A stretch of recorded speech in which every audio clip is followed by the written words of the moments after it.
Welcome to Toffee. Go again. Got it wrong. Okay, let's go.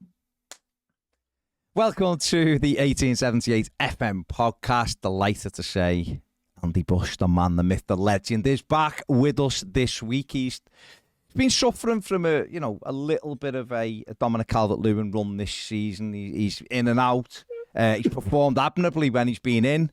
Yeah, shown nice touches. Yeah, absolutely. Just probably hasn't been enough of him. Listen, this is it. This is part of trying to create a successful squad. Yeah. We've got to look for the tweaks that will get you on the pitch more often, Andy. But delighted you're back. How are you? I'm good. I missed you guys. It's a shame Dave's not made it today, though, isn't it? He's so in and out, Dave, isn't he, Dave Vitti? Can't rely on him. Is that broken his 100% record? Is that Dave's 100% record? No, he's missed one, I think, before. Still pretty good, though. It's a good return. Listen, Dave investment, isn't it? He basically pulled up at the end of the training session, didn't he? It was a late call, and that's always disappointing. He was doing the bleep test at half time. Yeah, that was it. And that's it. Yeah, Dave is absent this week, but it's all good. And Ped is not with me in the studio. He's in his own studio, but it's all good because he's here. That's the most important thing. I'm here, and the body's here. Yeah. Can I say you both look? I don't take this the wrong way. You look a little bit crestfallen, the pair of you. Your body language vibes I'm getting is a little bit. Okay, I'm all right. I don't know what it is. Ped looks crestfallen. I'm all right, and I'll be honest with you. I am just wondering how hot it is in the studio already, and it's just after 11. I should have opened the window, but other than that, but does that mean because you're at peace with what will be in a kind of someone who's had their final meal ahead of getting electrocuted the next day or something like that? You've seen The Priest? Yeah, not the one. Then. Yeah. You know what, mate? I've said this a lot lately. This is how I've felt about the season: is that they burnt me so much last season and hurt me so much last season and took sleep from me from about January last season that this year I don't know whether I'm either more resigned or whether it's the experience of going through it is helping me cope better. Yeah. Or whether it is just a case of what will be, but I am just not at the same stress levels as what I was 12 months ago. And I don't know whether it's just simply, and I either saw it coming because of the recruitment, or whether it's just the energy that kind of energy is being used elsewhere. And it's like, right, well, just let's get to Sunday and just see what happens. You know what I mean? Yeah. It's like that experience of going through it all last season. We've had to do it again. I feel like it's worse. It is a worse. Obviously, we survived with like a game to go, didn't we, last season? Yeah. This is Everton have managed to take a terrible situation and make it in fine margins just slightly worse. Yeah, so you've got to respect them for that. You think they always find new ways of hurting us. Consistency is what it's called. There. And what can you do? But we did get a very, very late point at Wolves last Saturday, which has been a good point, really, when you look at what else has gone on. But this is, before us three get into it, this is what our man who's missing, Mr. Vitti, this was Dave Vitti's thoughts on last Saturday, rather. Boys, sorry I can't be there today, which is unusual for me because I have probably the best attendance record of any of you on this podcast, but unfortunately work has got in the way and I can't be there. So apologies to all of you and to all the many, many millions of watchers and listeners out there. I'll be back, same as next week. Yeah, how do I feel about the Wolves game? Well, at the time I was delighted to get a point, which on the balance of the 90 minutes didn't look like coming. So I was buoyed up when we did eventually get that point, but obviously then that was all pretty much taken away with the feelings of deflation watching the game from St James's Park the other night. So tough one, isn't it? We just have to wait and see, but nothing we can do about it other than just keep everything crossed and just hope for the best and just pray that they go all out and just completely go for it against Bournemouth. But we have to win. We have to win. We have to. There you go. That was Dave's thoughts on it. you know, he's right with the deflation, Andy. What did you think? I mean, obviously Everton scored in the 99th minute. It was the latest ever goal that Everton had scored in a game, and it got a point. You know, snatched a draw from the jaws of defeat. And I'll be honest, you go and that's a good point.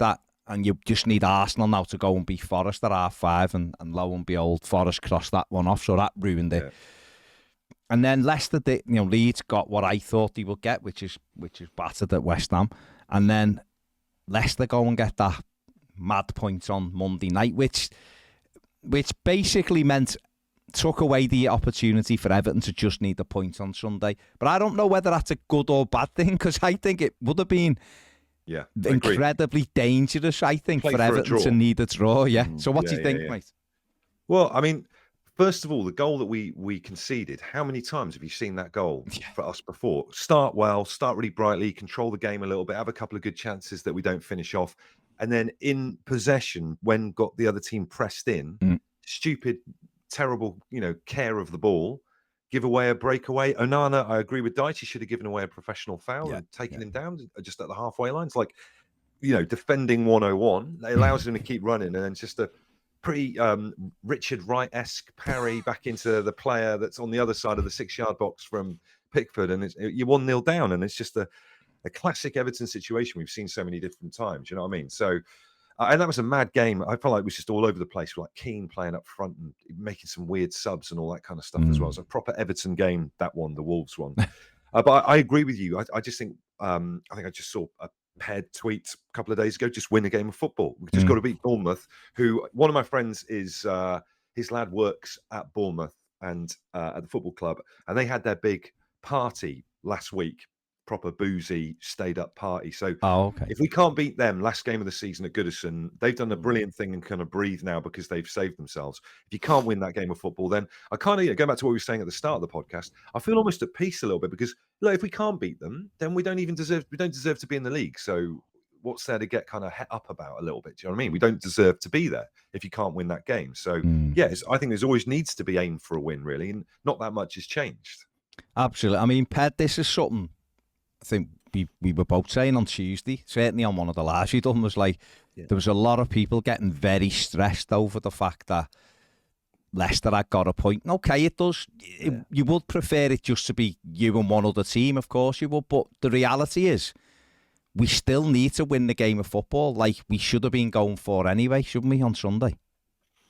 Yeah, and even if Forest hadn't won, then we'd be a point behind them, so we'd still need something to go above them as well. So, like Andy just said there, a win is what we need. It's in our hands, and that does give me that element of we've got control, and if we make a mess of it, that's our fault. We're not relying on anybody else, and hopefully people are starting to calm down now. Hopefully they're going to calm down a little bit, and then probably it'll go back up over the weekend.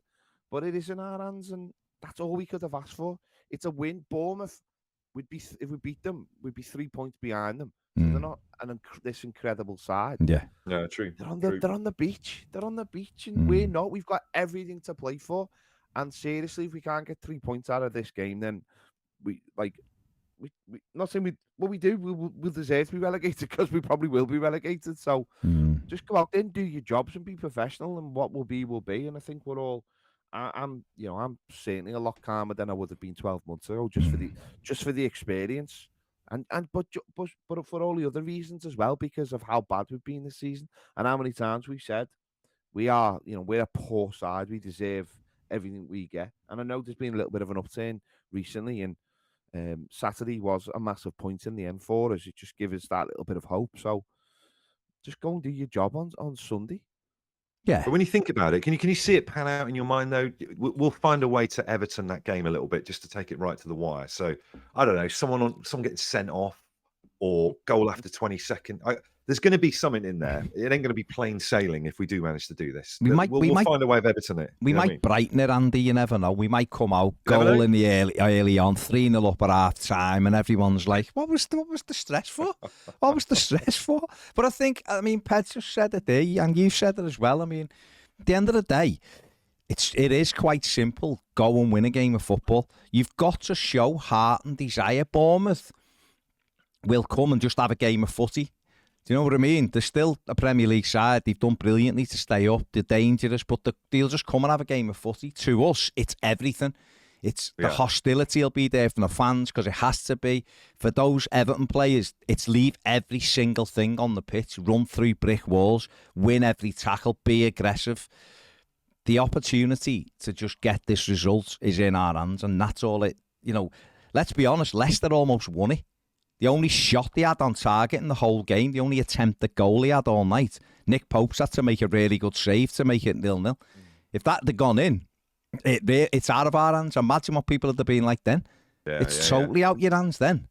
What are we thinking up front, though? That's the only thing that's just like, Christ, that's the only thing where it's like we might have a load of pressure and do really well, but not manage to convert any of it. And I mean, he's not going to go for Sims, is he? I don't think. No, it'll be. I imagine it'll be Damari Gray. Before we get back into this, let's hear what Dave has to think ahead of the Bournemouth game, because he looks a little bit more worried than we do. This is what Dave had to say. The issues at hand. I am terrified about Sunday, I think was the original question that you wanted answering. Leicester's point at Newcastle was unexpected, but completely changes the complexion of our Sunday, and unfortunately a draw isn't going to be enough now, and we have to win, which really, really does put the pressure on. And now, Leicester are our biggest threat, more so than Leeds. Had it not been for that point, then we could have got away with a point on Sunday, but it's not to be. And actually, the way I feel at the moment is summed up by this picture, which you're going to show now, of the guy lying in bed with his missus, and where she goes, I bet he's thinking of other women. And I think he's thinking the same as all of us are thinking at the moment, morning, noon and night, about what happens and how it'll all sort of pan out. And the whole prospect is terrifying.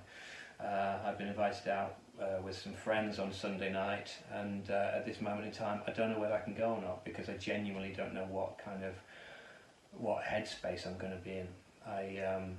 I'm terrified. I can't remember feeling like this before at any point in any season, so it's a new one on me. But anyway, we just have to win, don't we?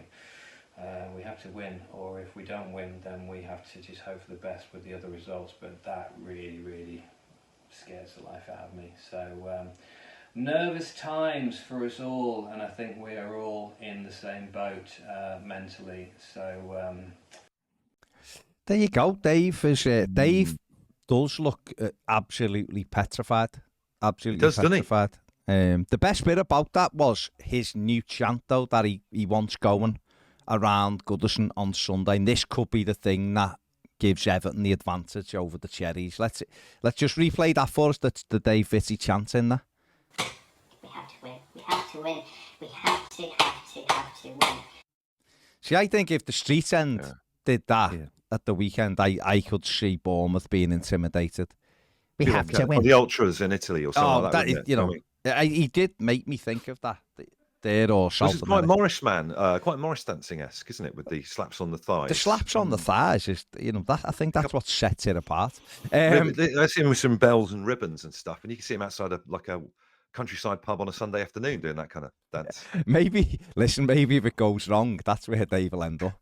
The downfall of Dave. But I mean, what are your thoughts ahead of it then? Obviously, it's we're a few days out. So what do you reckon? Like, if we stay up, right, and they do it, do you think there'll be a pitch invasion and what happened last time, or not? What do you think is going to happen? Let's just say the best scenario, we do it. What do you think is going to happen? I honestly, Everton stay up. What I would like, is it to be like a 2-0 or something like that. So it's and we know. Do you know what I mean? There's not like Crystal Palace. I understand why people got on the pitch against Palace last season. The way the game unfolded, and the shock of being in it, and then B, the relief when it was over, and obviously scoring late on, and then whistling and panicking and everything. I understand that, but this year, for me, it's a totally different vibe. So therefore, I would like everyone to stay where they are. It's been embarrassing to have 2 consecutive seasons where we're running on the pitch to celebrate staying in the league. The biggest thing is we've got Premier League thing hanging over, not even the commission, but we've been fined heavily for people getting on the pitch and encroaching. And I think, and I know a lot of people at the football club think that another pitch invasion could be the thing that actually results in a points deduction rather than what Everton are actually facing FFP for. So I think as a set of fans, we need to stay where we are, and we need to drag our. This is just my opinion. We need to drag our standards back up. That celebrating a victory to stay in the Premier League isn't something to really be celebrating. You can be relieved, and you can clap and sing and all that, but running on a pitch to me this time, I don't think it would carry the same thing. Personally, that's just my view. But we're not going to get a point deduction if we run on the pitch. Let's be honest. I don't know. Man City have done it 2 years in a row for winning the league. We're not, but people shouldn't do it. Just because they should. Hopefully, we're not in that state when the final whistle comes and we can be a bit more relaxed. But people shouldn't do it anyway because it isn't anything to celebrate. And even on the flip side, of people going, well, it's to show the anger. You can show the anger in the stands, can't you? You can direct your anger to the people you need to direct the anger. You don't need to go on the pitch to do that because it does give a false impression that, you know, when the TV won't, when they pick that up, won't necessarily understand. They'll just say fans on the pitch, which is almost akin to celebrating. So hopefully we don't do it, and hopefully at the end of the game there isn't this outpouring of emotion because we'll have been quite comfortable during the game. Hopefully anyway. So I mean, you guys are way more on this than I am, but like the only downer to staying up, and it's a weird sentence to say, is that I don't want the board to think they can get away with. They've got away with it again. Do you know what I mean? So, but are we close to getting the takeover sorted and all that kind of stuff? Do you think that there will be a new Everton ownership by the time we kick off next season? What do you reckon? There will be. Obviously, they signed the exclusivity deal the other day, so the investments. There will be new people coming into the club, and the hope is that they're going to come in and make a big difference. And that's all we can hope for, really, isn't it? That they come in and they start to guide the club in a different direction. That will definitely happen. It's just how much influence those people have, I guess. And that's all we can ask for, and is a new direction.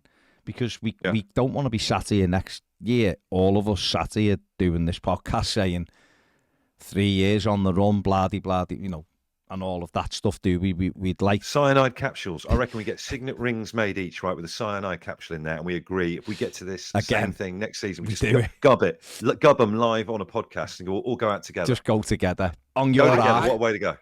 On the arc. I just don't think we'll all be here next year because Andy will be cruising with Channel 5. We'll come on to that in a minute. We just won't have the time. We'll come on to cruising in a minute. Jane McDonald. You know, he's doing his audition next week, I believe. But if we just wait for that, let's just hold our fire for that one. But Andy, come on then. Let's wrap this up. Are Everton surviving? Yes or no? I think they are. I feel like it's in our hands. That's all we could hope for going into that final game. There ain't any way we can hold on and play for a draw. If that was what the bar that we were going to set ourselves, you know, given the Leicester result, we've got to try and win it at the very least. And you think with the kind of atmosphere at Goodison, and if you look at all those teams in terms of what teams are kind of like disengaging now because they've kind of got past a certain point, you would say Bournemouth, who looked like they were dead and buried, having just kind of made it, you would hope would be more on the beach than some of the other teams. I have to say, I was hugely impressed with West Ham, who I thought would be absolutely useless in the Leeds game, thinking, well, they're just going to hang on for this final and protect themselves. But they were great, and you've got to hope that the other teams on the final day help us out a little bit as well to make it a bit less of a sweatathon for us. So I think we'll do it, but my God, please, can we learn some lessons from this one and not do what happened last time? You know what I mean? Absolutely. My only thing for a go to Ped is with the other two, Leeds and Leicester, have got two teams. See, West Ham, for me, 10 days before the European final, players will want to be putting their mark down. The last opportunity to show the manager they deserve to be in the team, and Moyes will want to finish strongly. And Spurs have to win to get into Europe at Leeds. So out of the 3 games, you would say on paper, just looking at it, I know it doesn't play out like this, but Bournemouth is the most favourable fixture because, like, for all the reasons you've just said, they've lost the last 3 since they've been safe. They're done. And if Everton can't get enough aggression and enough quality at home to beat them, away, I'd be terrified. At home, I'm thinking the crowd can play a big part. Ped, anything to add on that for Sunday?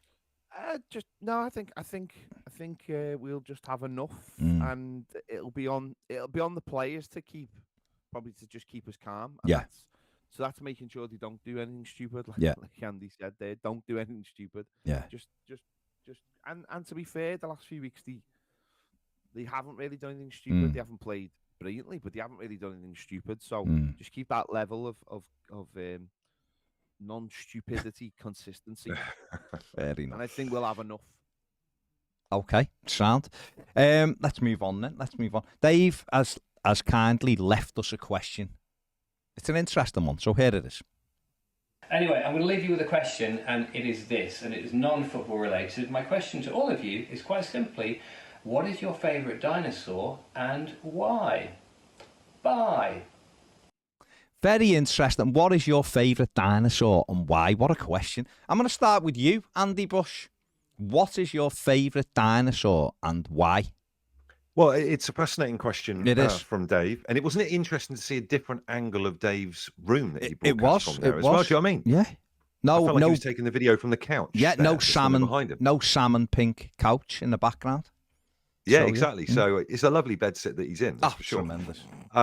So yeah, favorite dinosaur. That is a difficult one. I quite like the what's the dinosaur from Jurassic Park that learns how to open catering doors?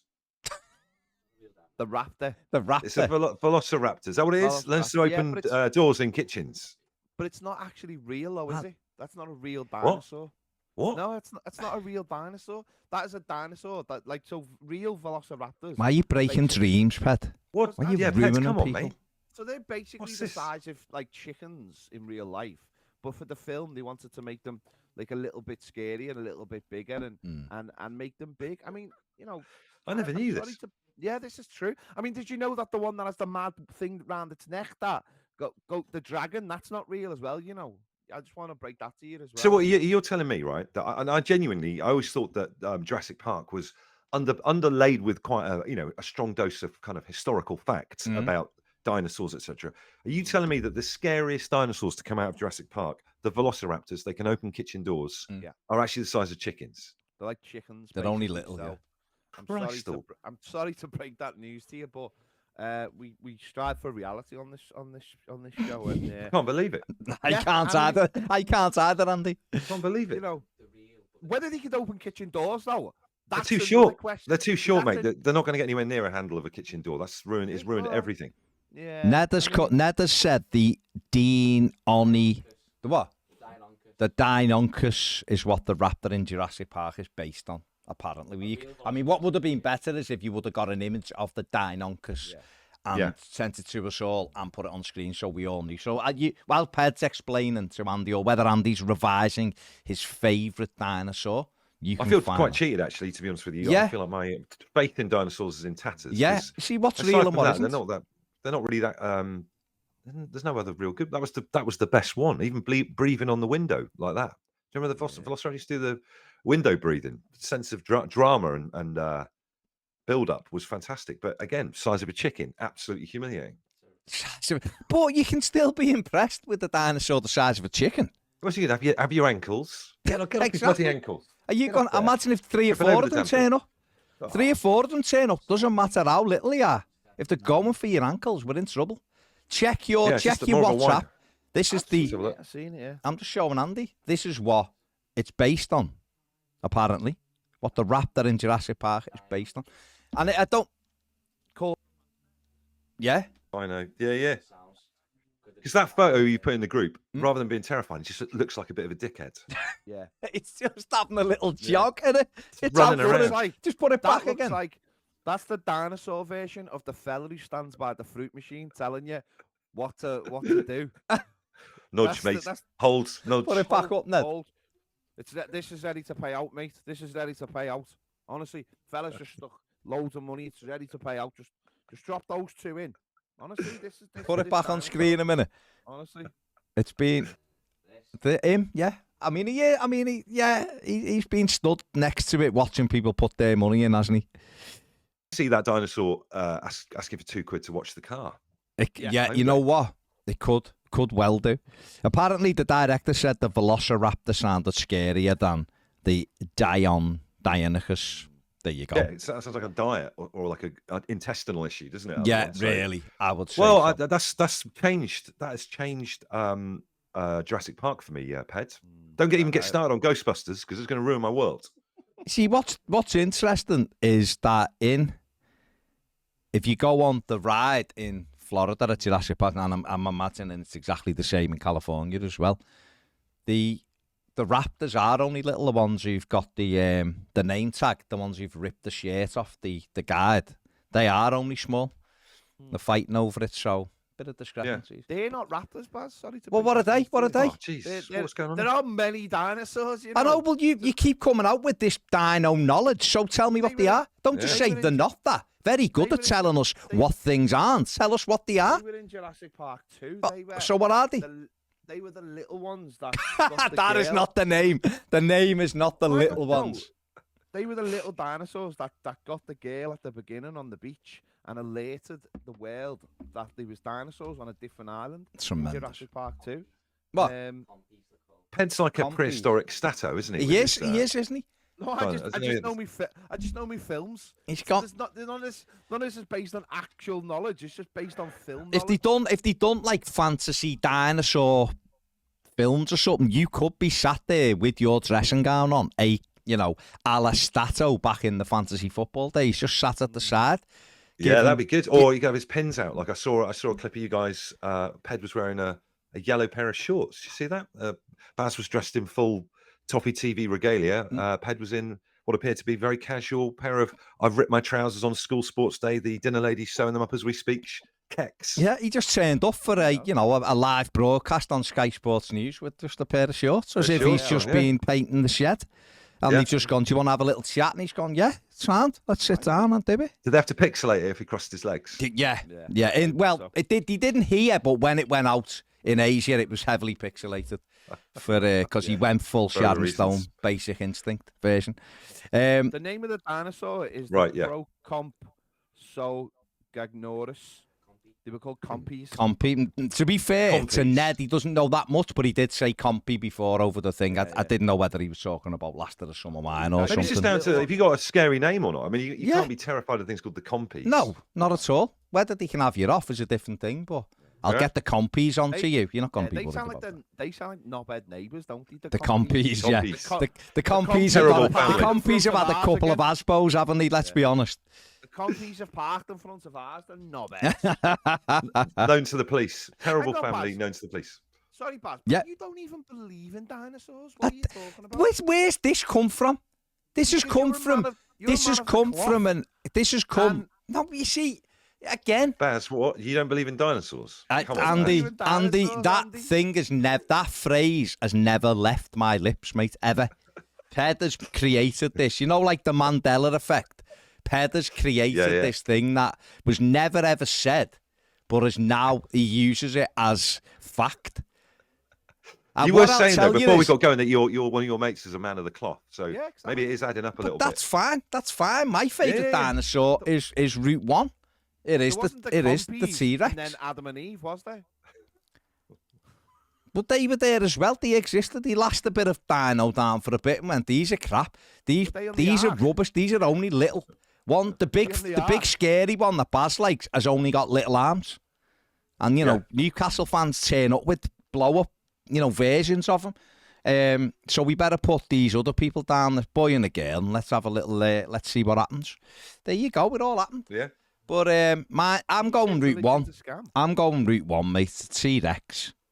Fearsome, mate. Fearsome. You might not like it, but that's it. And I'm Do you want to ruin that one as well, Ped? Anything about T-Rex? No, they're not the size of a dog. They weren't the same as they were in the film. No, of course they. I'm not even basing any of this on. Do you want to see? No, I'm not. They should do. You're the one that's referenced it, not me. Jurassic Park with Ped's director's commentary on it. And it's Ped bottom right, just kind of ruining every Just dinosaur. ruining the whole of course, it would have film been for like everyone. Yeah. Of course, them were the size of chickens. Yeah. This wouldn't have happened because they're the size of Yeah, chickens. T-Rex can't do that. Do you know that T-Rex would have fell over if he'd have leaned at that? And no, we know. What's yours then? Come on then. Friggin' David Ped Attenborough up there. Go on. Yeah. I can't pick one because I just think there's no. Well, no, because that's like picking my favorite leprechaun. There's no way of knowing what any of them are really like because you're all basing it on skeletons. You don't know what they look like. All right, base it on the film then, for God's sake. What film? There could be many films. Base it on Jurassic Park. You've watched every second of every one. Go on. Jurassic Park is the actual, the forerunner of knowledge. We're saying, for the purpose of this podcast, I am saying, I'm holding Jurassic Park up as the staple of dinosaurs. So on Jurassic Park, because I'm giving Andy his opening door raptors that could open doors and breathe on glass. That's fine. He's got that. He's taking it home like Bully. He's got it. Yeah, safe. It's in the bank. Safe. It's there. There and his £2 for his bus fare home. So what's yours? Based on that. I don't know. There's so many good ones, isn't there, in the films? Probably if you're going to base it on the film, I'll probably go for Blue, the raptor, the one who, Chris Pratt's character had a meaningful relationship with, because, you could have a meaningful relationship with a raptor before it rips your arm off, Yeah. So there you go. I'll go with Blue. Even though it's the size of a chicken, as you said before. Well, in the film, it wasn't. But if it's about film characters, then I'll go with Blue, because that's what it was, a film character. Fair enough. I guess you could put it in your bag, take it around with you or something like that. That'd be quite cute, wouldn't it? Like people have little tiny dogs. Yeah. Have it in a basket or something. Yeah. Okay. Paris Hilton with a little raptor. Yeah. That'd be great. Imagine that. Yeah. Right. Any of the paparazzi get out of line, She's just there. Free on them. That's it. And that's it. That could solve some paparazzi issues, couldn't it? Yeah. You never know. Okay. All right. We got more out of that than I expected. Fair play. Mr. Bush, there's just a couple of things I wanna ask you. One. Yep. Board game convention. Explain. Very, very cool bunch of guys. Okay. I see loads of chicks when we were up there at the board game convention. Brilliant. In Coventry, in a hotel in Coventry. Couldn't move for chicks. Yeah. Actually, I think there were literally no women. There was no women there whatsoever. Just lots of heavy set men. Lots of men who look like George Lucas with baggy arse crack showing when they were getting up to place things on boards. But it was brilliant. I'm quite a boring man in that I love historical board games. So board games that replicate bits of history. So like Battle of the Alamo or Second World War, Western Front, all that kind of stuff. So I like board games that open up a door to a bit of history that you can then go and learn about. And it was a convention based on that. So we had 2 nights in a hotel with like beers and food, but then you could just, in the convention center, you could leave your game set up. And we played one game that started at, 4:00 in the afternoon, and we finished at 1:00 in the morning the next day. It was a monster, but it was great because normally you got to pack stuff up or you got kids. Yeah. You can't properly enjoy it. So it was fantastic. I absolutely loved it. Amazing. What was the said game called? The game we played was called Liberty or Death, which is about the American Revolution. What about that? I wasn't, again, tremendous. As I say, very boring man, but it was good fun. I like a board game myself. Not one that lasts, 9 hours, granted, but fair play. And the second thing, we touched on it before, Ped saying maybe you won't be here in 12 months because you will be filming a Channel 5 cruise series. And in preparation for that, I know that you're not available next week for our 1878 wrap-up, which will be season finale. Well, it'll be postponed to the week after because I'm not here either next week. But you are doing something probably far more exciting than me, is that you are in preparation for your own cruising series. Actually going to be on a Disney cruise, is this right? Well, isn't it weird, right? Because I've gone on for about 3 seasons on the trot now about the Everton Ark. And if you know what the Everton Ark is, it's a fictional boat that I think it was when Liverpool were doing really well. We weren't even threatened by relegation at this point when it started. It was more like, let's just all go off to sea, cruise around international waters and ignore Liverpool fans gloating about what they've done and what they've won. Yeah. Now it's taken on a bit of a turn because obviously the Everton Ark is almost like getting on a boat, throwing your mobile phone in the water and just heading out to sea to get away from the relegation thing. Yeah. And the irony is, on the last day of the season, having said all this over all these years, I will actually be on a boat in the middle of international waters when we are kicking off against Bournemouth. We're doing a 7-day Disney cruise around the Mediterranean for work. So we're going to be doing a show from the funnel. In the funnel of the boat, they've got a radio studio. So we're going to be doing it there Monday to Friday, which is going to be pretty mad. I've never been on a cruise before, so I'm new to this whole thing. Sounds tremendous. It does. Would you cruise, either of you two? Would you be up for going on a cruise? You know boat? what, mate? River cruise, yes. I'd like to see land on both sides of the boat. I'll be honest. Out into the sea, I'm not as a big a fan. I don't know. I mean, Ped, I'm sure will be, but me personally, I'd like to see land on both sides. Ped, what's your view on sailing? in general, yeah, I'm up for a cruise. I think there's definitely a time and a place for it. Just as you get older, you walk around big cities. Or I'm not much for beaches and stuff, so walking around big cities and you walk and how much it takes a big toll on you.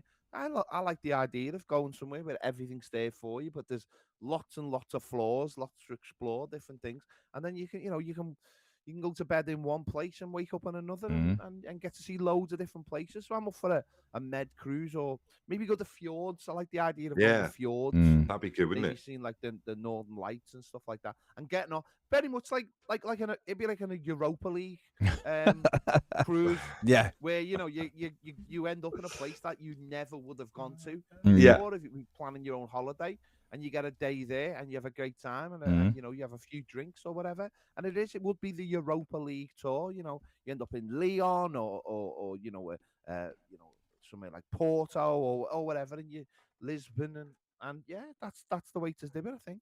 Also, as well, it's the Med, so I can get what people are saying. They wouldn't want to go across the Atlantic in a boat like that, but the Med's just basically a big pond, isn't it? Big lake. Bath? Yeah, big bath. So I don't even think there's tides. Is there no tides in the Med? I don't think there is a tide.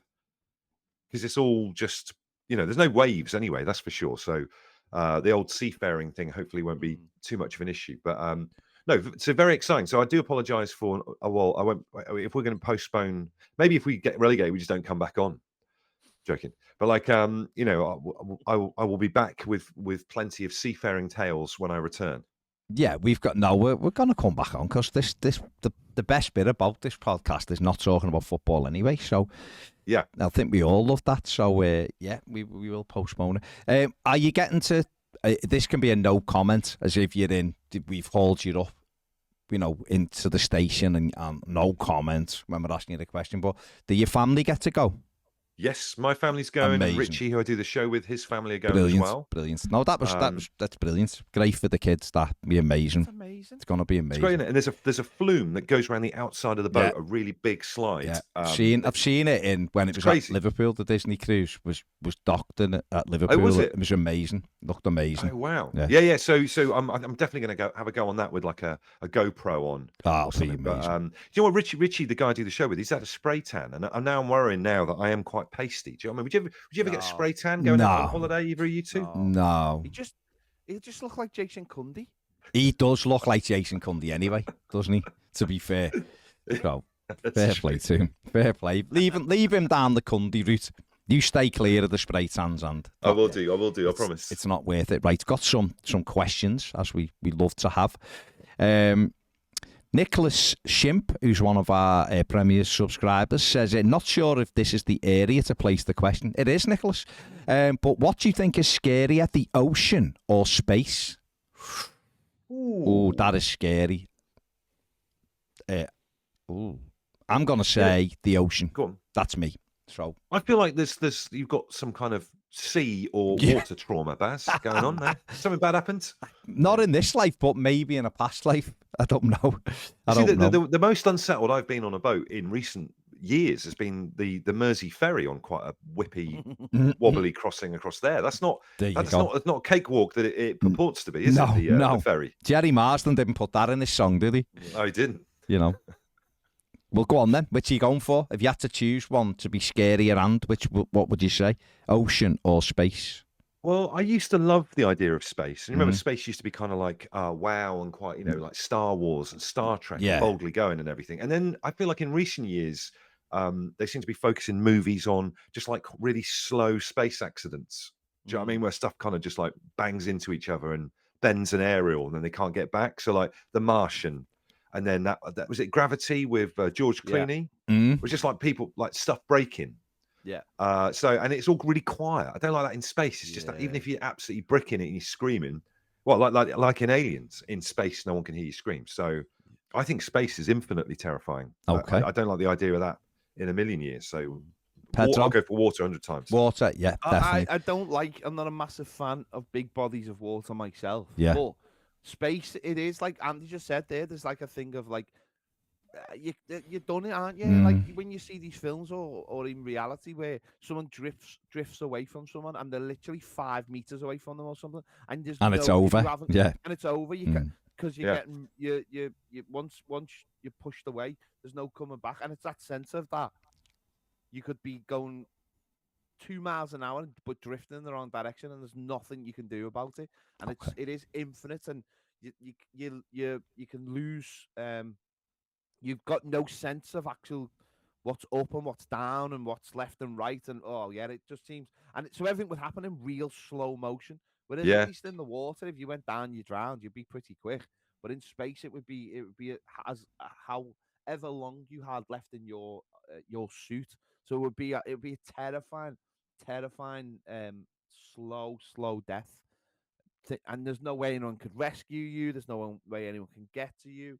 You've just had it, and you know that within a couple of seconds. So, no thanks. Well, imagine going on one of those long space flights that's like a month or something. Like I don't know about you guys, but when I'm on holiday, I find it incredibly difficult to go for a number 2, a sit-down toilet. You know what I mean? You're eating out every night, and you don't want to go to the loo in the room in case you fall out with your partner. Yeah.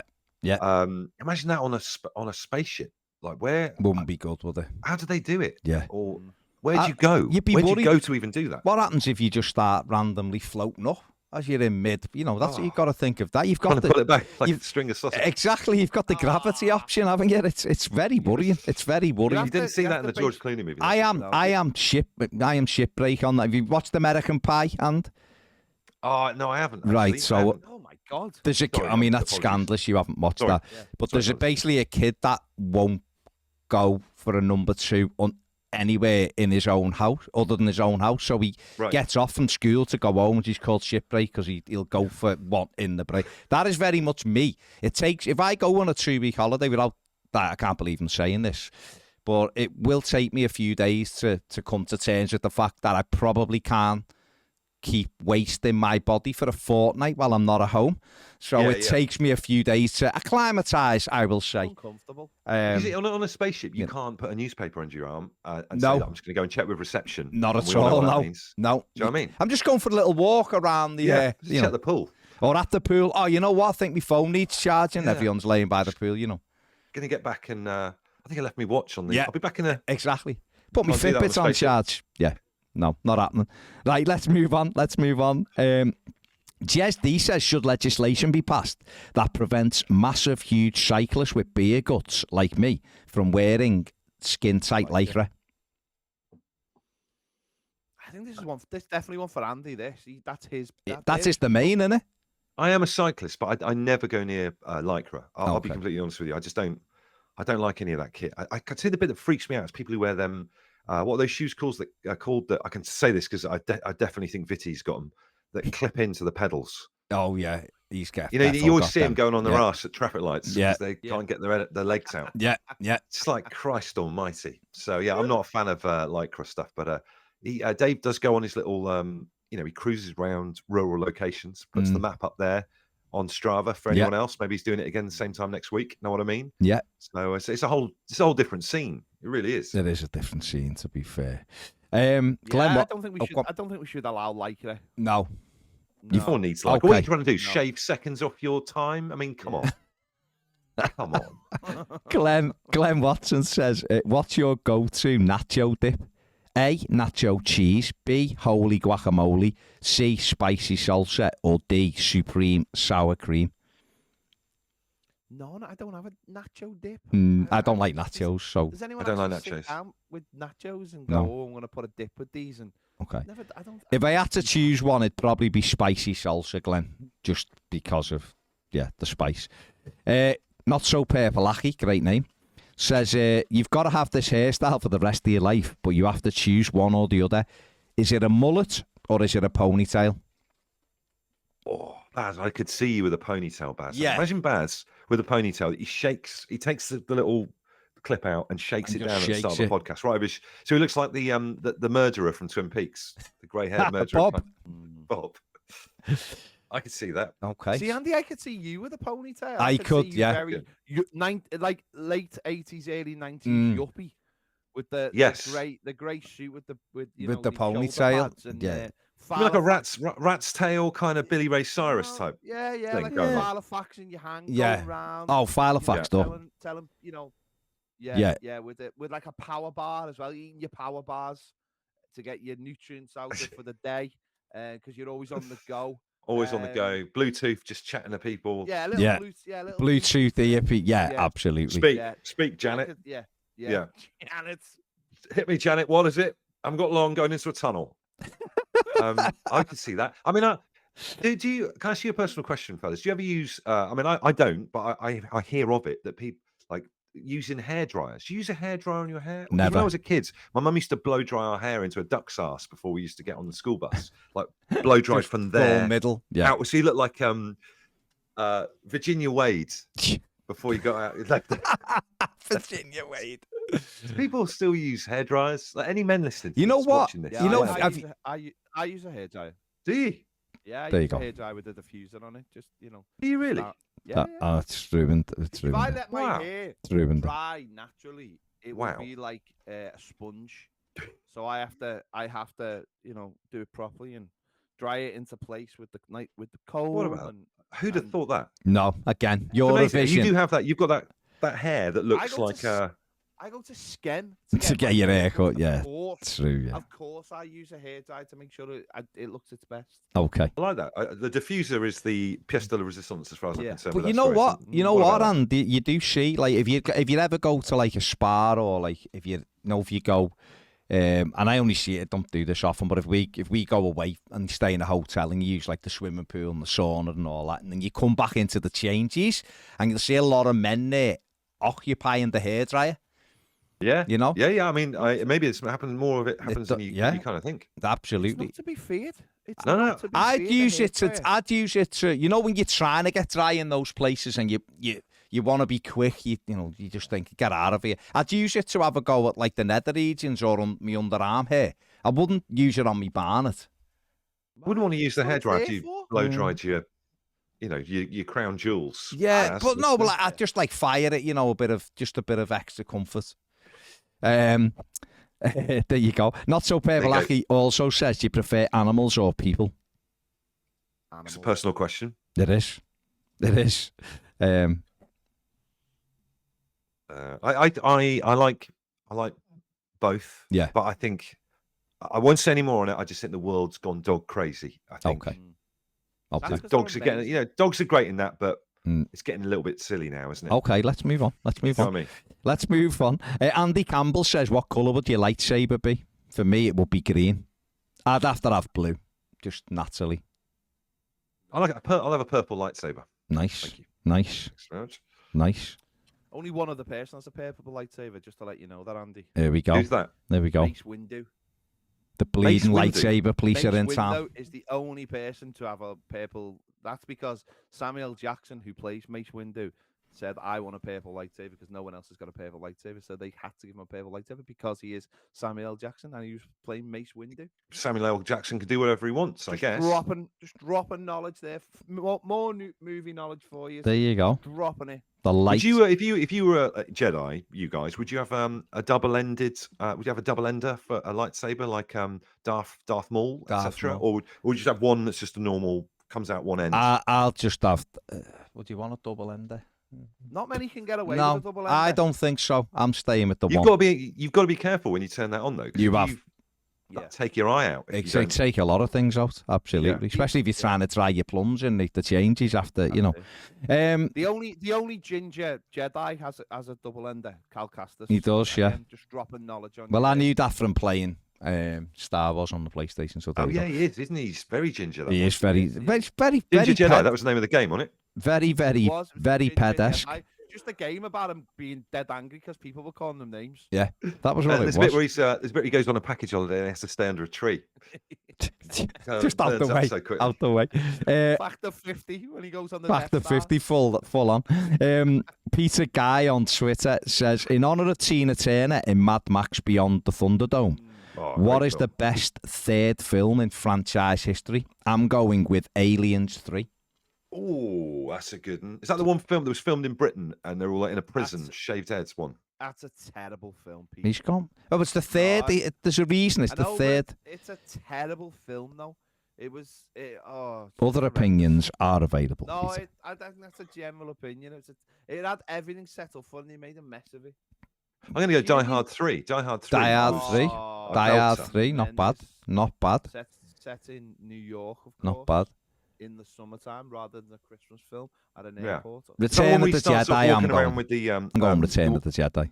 That's a good film. Yeah, he had the placard on where basically he said he didn't like a set of people. Which, that's a shout. Great film, great computer game as well. Third film in a it can't be Jurassic Park 3. That's pretty awful. It can't be Godfather 3. That is awful, also awful. I'm just gonna say Back to the Future 3. Okay. Just because decent. Baz has already had Return of the Jedi. Well, Ned, it's a good one. Rocky 3 was good. Club of Lang. Yeah. That wasn't bad. Bit of Club of Lang. Do you think Return of the Jedi is better than Empire Strikes Back? No. No, I love Empire Strikes Back. Yeah, me too. I mean, it's the best one of the. Yeah, I think it's the best of the three. But Return of the Jedi, they did a good job with it. Liam D on Twitter at Everton John Max says, how can fried eggs be bad for you, but scrambled eggs be healthy? Eggs lightly fried in sunflower oil as opposed to eggs mixed with butter, milk and salt. He says, make it make sense, Baz. I don't know if I can make that make sense. Cry for help, that It is a cry for help. Eggs are good source of protein in the morning, good fats. If you have a protein breakfast, you therefore halt your glucose spike, which is a big thing now.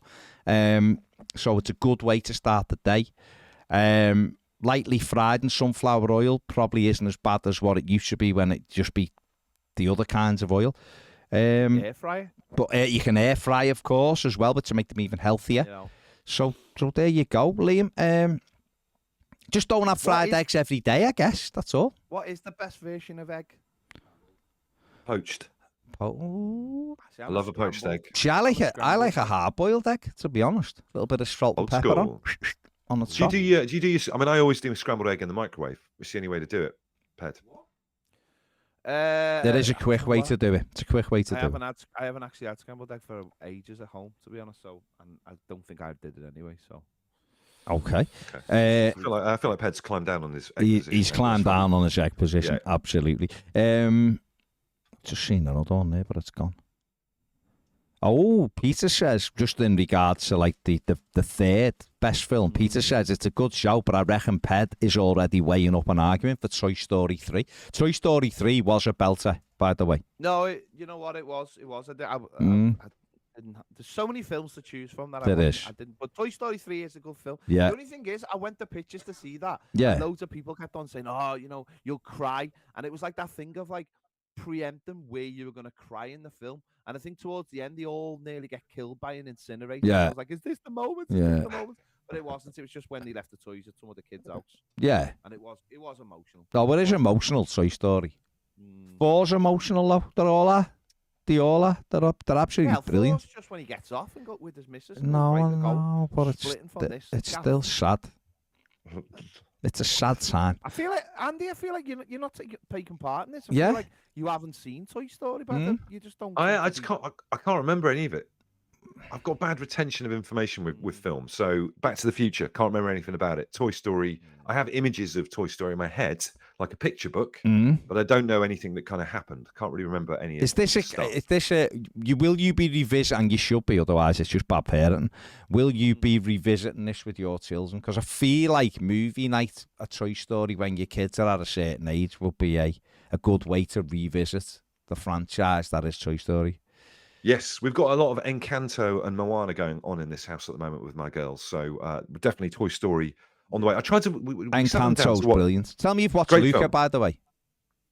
No, I haven't. Luca's a cracking one. Is that a good one? Yeah, Moana. You don't realise how brilliant. lucky they are, though, kids these No. days. With No.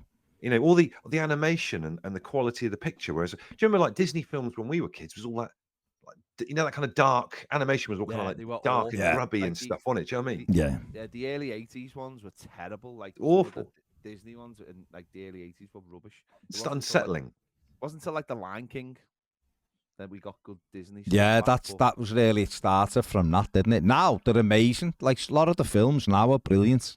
But Yeah, but back in the day, the animation that I grew up with looked like, Yeah. like the daubings you get on in a kid's hospital in a liberated war zone.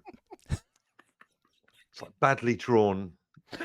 yeah. Popeye And the shit worst like thing that. is, when you described that, I knew exactly what you meant. Yeah. That was Yeah, it's what like, was. Christ, that's horrific. that What was is that? the- Is that a bear? Doesn't look like a bear. You'd have that, wouldn't you? There was a situation years ago. I remember I was in Alder Hay for something, and they'd obviously got. Mouse. Yeah, they'd obviously got someone to come in and go, oh, they draw this, that looks like Mickey Mouse or whatever. And you knew that it was like a Mickey Mouse version off Wish. You'd ordered it off It's like Wish. if you ever go to Vegas and you see the crack Mickey Mouses trying to get pictures with people. Yeah, It's yeah. the same thing. I remember when Older They turned up in Old Swan a while ago. Don't worry about that. I remember when Older Abe was getting knocked down, I was like, Mrs. like, do you think they'll keep the murals off the wall? I was like, no, they fucking won't. Have you seen them? Fucking It's the same traumatised as generation of kids. the art that's on the side of fairgrounds. They've Oh got like my God. spray cam versions of Sly Stallone. It looks out like him. Yeah. It's terrible. Who are these people that draw this shit? They haven't had the money to pay the image rights, so they just get no, Dave. They get Dave from down. I've seen, you know what? He's painted a cracking thing in his kid's bedroom. We can come and do it. You give him 17 quid, he'll do it, and 20 pence in the edges. They'd have like Madonna and the mole on a chin. The mole, with hair yeah. coming out of it. Who organises that? What would be a great idea would be some jag art on the side here. Yeah. And where'd you put that? Is that like Gary's goals? Is that just a fella? Paint available for murals. Call Trevor on. And he gives you his best thing. Like, just to wrap up, I'm just seeing if there's another one here. There's a couple that I'm gonna keep for next week. For the next one, because they need finale. They need a little bit more discussion, to be honest. Can I just say, just wrapping go up on, here? Go on. Despite some of the mirth at the beginning of this podcast, isn't our new stadium coming along at an incredible pace? By the way, what do you guys think about that? Isn't it looking good? Let's finish positively on the stadium. Let's have a positive, happy ending here. Go on. Wait. Yeah, no, it's amazing. It's amazing, and I don't know if it's coming on an incredible pace because I watch videos basically every other day. Oh, right, about it. So to me, it just feels like they've added a new step. But I can imagine if you do take your eye off the ball and you're not concentrating on it, it does seem, and it looks like a stadium. It looks like if you just go and put a pitch in it now, and we could all just go and sit on the steps and watch a game of football. Do you think they'll take any bits of Goodison at the moment? And like they did Arsenal, they took the clock or anything. Do you think they're going to take any bits of Goodison now and stick it in the new one, like for continuity? They're taking some. They're taking some of the seats, aren't they? Inside the executive areas. Yeah, because they'll show nothing, won't they? What's that pixelated for? Is this going back to Asia live? Headlocking band in Asia? They're taking some of the wooden seats, I think, and they're planning to use them in like a bar area. But I don't think there'd be anything that they put actually in the ground, as in you could see it. I don't think so anyway. I mean, they might be wrong with that, but they should definitely have like the Archibald Leach somewhere, the crosses somewhere visible, I think, in the new stadium. I tell you what, back in my early days of my radio career, we did our breakfast show the morning of the opening of a brand new shopping centre in Bristol called Cabot Circus before it was open to the public. What about a Toffee TV podcast recording from the new Goodison, whatever the stadium end up being called, ahead of its, opening to the general public. What about that? I think so. I think we should all. It's what the public would want, wouldn't it? Absolutely. And I think you need to come up for that, Andy. I would do. I'd be there. Part of it. Be part of it. Come up on a boat. Come up on a boat. Come on a boat. Come off the back of Dave Bitty. Let Dave paddleboard you up here. Set off a few days, Cornish pasties in his bag. Yeah. Bit of lycra on. And let's do it. Why not? Or you could just get your cruise up here. It does dock right next to where our new stadium is. So, get them to drop me off. Yeah, just drop you off on the way. You know what, one other thing, actually, I forgot to say this before, but my other half, Katie, doesn't really watch football or whatever. She thought that when a team goes and leaves a ground after the match on the bus, they get dropped off at home one by one. That was so funny. All these years, she thought they dropped them off one by one. It's just turning up to the Liam Osman's house. The gated communities. Yeah. Oh, man, this is you. Oh, bless her. That would be tremendous. Fair play. You know what? Fair play to her. It'd be nice if they did. They would. Yeah, and when they pick them up and they're like, their mum comes to them and goes, he's not fit today. Yeah, he's not feeling well today. Sorry, Stood at the bottom of the stairs to the driver. You just tell the manager that he's not feeling well. He's not in a good way today. I'm so sorry. I'll be in tomorrow, but today it's just too soon. Can't have it. Tomorrow. I think quite a few of them would be doing that on Sunday with the pressure. Dominic Calvert-Lewin's mum. Just there. Teresa Calvert-Lewin. Just there saying, Dom doesn't feel good today. No, it's not in a good way. Tremendous. God, incredible. What a way to finish. But yeah, the stadium is looking tremendous, Andy. Yeah. So I think we will have a hiatus next week and won't be a hyena. A hyena if you want.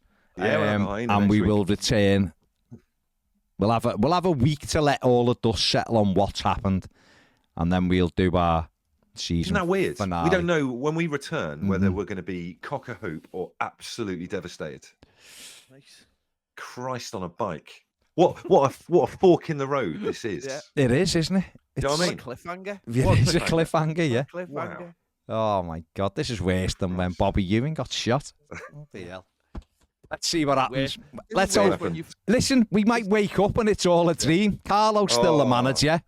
We haven't, Chicken velociraptors. Exactly. Yeah. Anything could happen. Anything could happen. Right, that is us done. Big thanks to Andy as usual, and we will be back in a fortnight. Up the Toffees. See you later. Up the Toffees. Cheers, fellas.